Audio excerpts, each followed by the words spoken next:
E aí, pessoal, tudo certo? Professor Dixon Cossetti aqui, claro, do curso Direto ao Ponto. Sejam todos muito bem-vindos, todas muito bem-vindas. Hoje a gente vai comentar a prova discursiva que foi aplicada no fim de semana anterior aí para o concurso da ECDF, cujo cargo aqui é professor de educação básica para a área de atividades. Legal? Mas antes, aquele pedido e aquele aviso, se você não está inscrito aqui no canal, por favor, inscreva-se agora, não deixa para depois não. Aproveita e clica aí no sininho para você receber notificação de todos os nossos vídeos. E se você curtir este vídeo, não se esqueça de dar o joinha e colocar aqui nos comentários também o que você achou. E se você quer que eu comente alguma outra coisa, algum outro tema para as provas posteriores, ou se você quer que eu comente também alguma prova. Isso vai ajudar bastante o nosso trabalho. Isso aí, sem enrolação, direto ao ponto. Seguinte, tivemos aí no fim de semana anterior prova da ECDF, aplicação da prova para o cargo de professor de educação básica, área atividades. E aí o que nós tivemos? Quem foi meu aluno ou quem está inscrito aqui no meu canal, mesmo quem não está inscrito também viu aí em diferentes vídeos e também durante o nosso curso, todos os meus temas, quem adquiriu um dos meus pacotes de tema ou ainda quem fez o nosso aulão, quem fez os nossos cursos, enfim, quem de fato acompanhou o meu trabalho aí para preparação, nosso projeto para a ECDF, com certeza viu muita coisa a respeito deste tema. Não foi um vídeo, não foram dois vídeos, não foram três, foram vários, diferentes vídeos. Olha só, a prova foi aplicada no dia 9, no dia 7, na verdade acho que foi no dia 7 ou no dia, no dia 7, sexta-feira, nós divulgamos aqui os meus comentários a respeito da prova da SEDUC, que foi sobre educação inclusiva, e eu teci uma série de comentários aqui a respeito do que você podia falar sobre educação inclusiva e trouxe até mais argumentos relacionados a este tema. E adivinha o que nós tivemos na prova da ECDF? Tema bem similar envolvendo aí educação inclusiva também. E a gente vai fazer esses comentários aqui, ou seja, você que foi o meu aluno, você que passou aqui pelo nosso canal, você que adquiriu um dos nossos pacotes, você arrebentou, arrebentou. Não era assim para tirar uma nota 25 de 30, 26 de 30, era para tirar a nota 30 de 30. Claro, não foi uma redação difícil, mas o que vai diferenciar aquele que vai atingir uma nota muito alta daquele que vai atingir uma nota mediana ou uma nota alta, porém não a nota máxima, é realmente ali a força do seu comentário, a relevância do seu comentário, a estrutura bem feita da redação, claro, obedecendo aqui também os critérios relacionados à coesão, à coerência, à clareza, tudo isso é muito importante. Eu tenho certeza de que você arrebentou na prova. E aí, vamos ver agora o que é verdade, o que é mentira, o que você deveria falar nessa prova. Já adianta você que a Quadrix não vai divulgar um padrão de resposta. Por quê? Porque ela nunca o fez e nunca o faz. Deveria? Deveria. Isso deveria ser uma regra, mas enquanto a gente tiver esse limbo aí em termos de legislação para concursos públicos, no que se refere à prova discursiva, as bancas vão fazer o que elas quiserem. É um erro muito grande. A banca deveria divulgar o padrão de resposta falando, ó, é interessante que você traga respostas similares a essas aqui, né, no sentido de dar um norte para a gente, para que você saiba o que você deveria colocar naquela prova. Mas se a banca não faz, o curso direto ao ponto, claro que vai fazê-lo, evidentemente. Então vamos agora. Olho na tela aí para a gente ver a proposta de tema. Se liga. O que nós temos aí? Você vê que é exatamente aquele enunciado clássico que eu falei para você da Quadrix. Você tem aí textos motivadores, né, dois textos motivadores, e você tem o comando da redação, que é esse aí, ó, logo após o texto motivador, considerando que os textos acima têm um caráter unicamente motivador, redige um texto dissertativo acerca do seguinte tema. Dixon, é dissertativo, expositivo ou argumentativo? É argumentativo, pessoal. Uma vez que nós temos aí um tema de atualidades, você vai dividir essa prova em diferentes parágrafos, contendo introdução, desenvolvimento e conclusão, e, evidentemente, não há uma única resposta para esses três tópicos aqui. No entanto, você tem de seguir a linha que a banca quer, a linha que a banca deseja em cada um dos tópicos. É o santo graal da redação discursiva. E aí, logo depois você tem o tema, né? A sala de aula como espaço de cooperação e solidariedade. Na sequência, o restinho do comando, ao elaborar seu texto, aborde necessariamente os seguintes aspectos, e ele te dá três aspectos, três tópicos, três problemas para você resolver. Eu ensinei a você o que você deveria fazer com cada um desses itens aí em meus cursos, em cada um desses elementos que envolvem aí este enunciado. e falei para você que os textos motivadores seriam muito relevantes.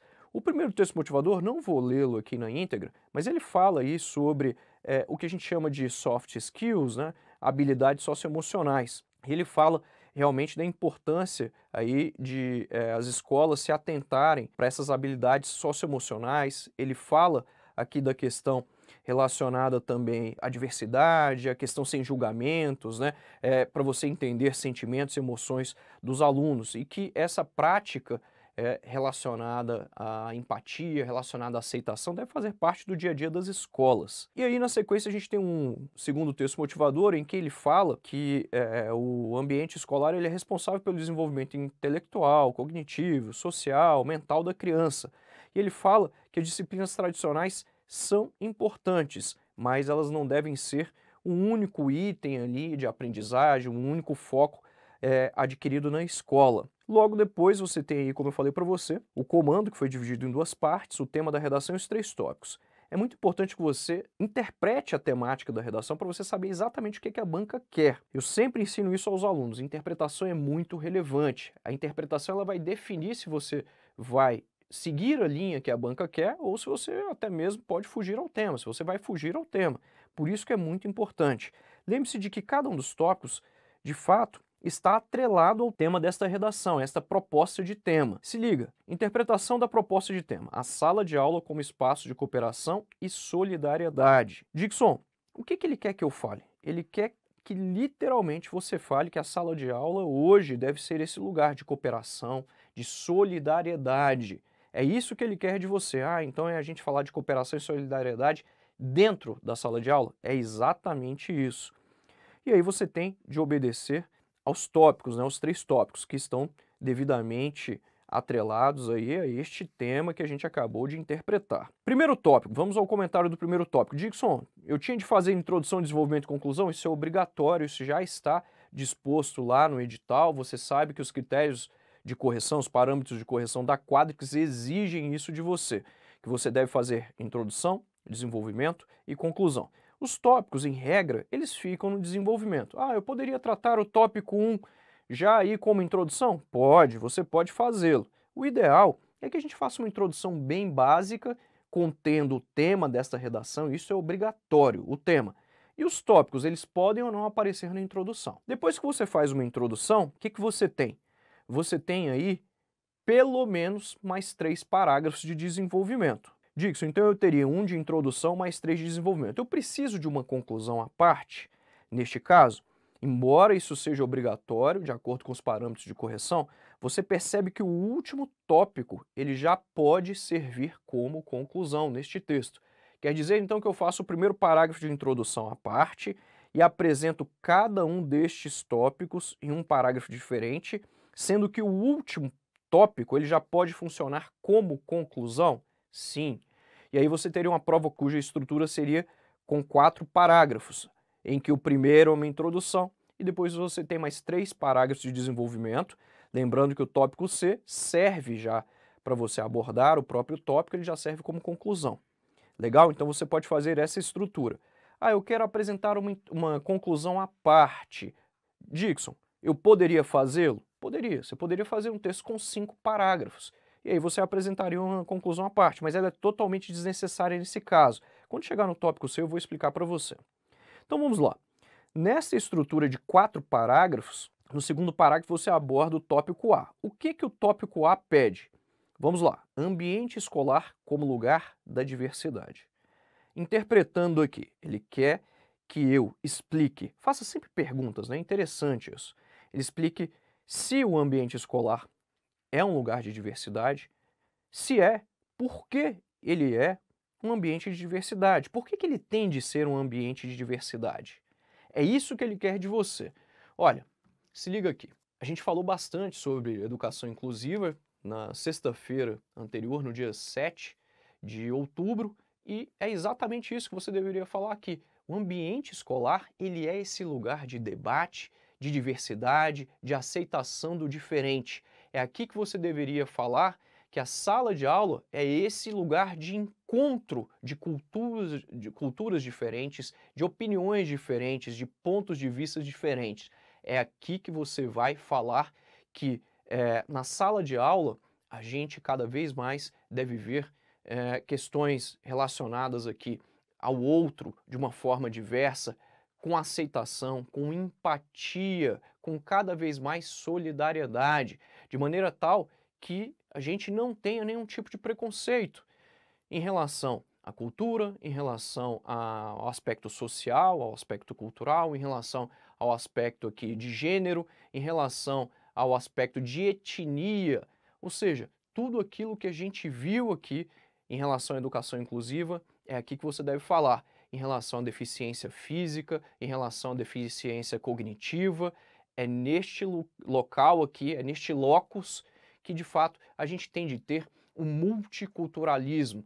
É aqui que a gente tem diferentes perspectivas. A sala de aula, esse lugar do conflito, é exatamente do conflito é que nasce aquele ser crítico, que nasce aquele ser que aceita o diferente, que aceita o diverso. Você deveria basicamente falar a respeito desses aspectos. Volta aí para a tela só para a gente ver o tópico B agora. Em relação ao tópico B, foi solicitado o seguinte: diálogo para resolução de problemas e conflitos em sala de aula.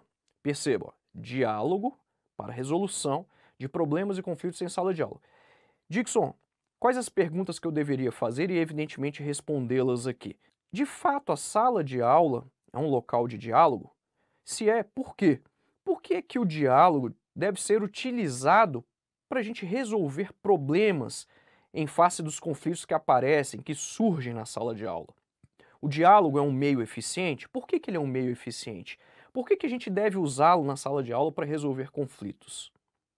Em face deste tópico 2, uma coisa que me vem à mente na mesma hora em que eu o leio é um tema que foi largamente abordado aqui, violência nas escolas do Brasil.